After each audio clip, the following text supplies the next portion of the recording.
I'm super excited about this totally charming mini book necklace, which is made just how you make a regular big book, okay? So the first thing that you're gonna start with is you're gonna start with your pages, and I have 20 sheets of paper here, which I've cut into basically 5 signatures of 4 sheets. And don't worry, all the instructions on how to make this are on the Make It Artsy website. And I'm basically gonna fold each of these pages in half, and then I'm gonna stitch them together into a very basic book block, the same way that you would with any big book, okay? Once that's done, we're gonna go ahead and make the cover. Now the cover is super cool. So the idea I came up with is I have a piece of cardstock on the back, and on the front is a piece of metal flashing tape from the hardware store, so it totally looks metallic, but so easy to do.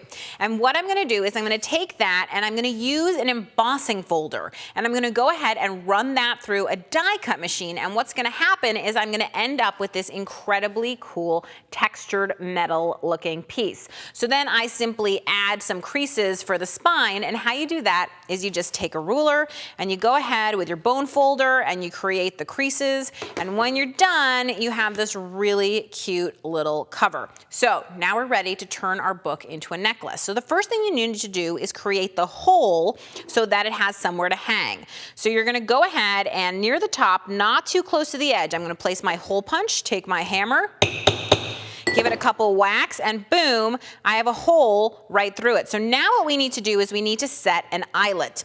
So the eyelet has a correct side and a wrong side, and what I'm gonna do is through the metal side, or the side that's showing on the outside, I'm gonna put what I'm calling the correct side, or the finished side.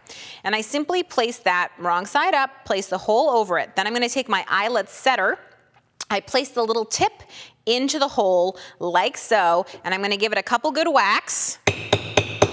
And that's gonna splay that out, which you can see right there. Then I personally like to take my hammer and just bang it to finish it so it just flattens it all out, okay? And now this is completely ready right there. So all I would do is simply take my jump ring and I can slip it right through the hole. So I'm just gonna take a pair of pliers and I'm just gonna go ahead and open that jump ring up, slip it on through like so. This takes a little minute of being fussy. There you go, it came on through. And I'm gonna go ahead and close it up like that.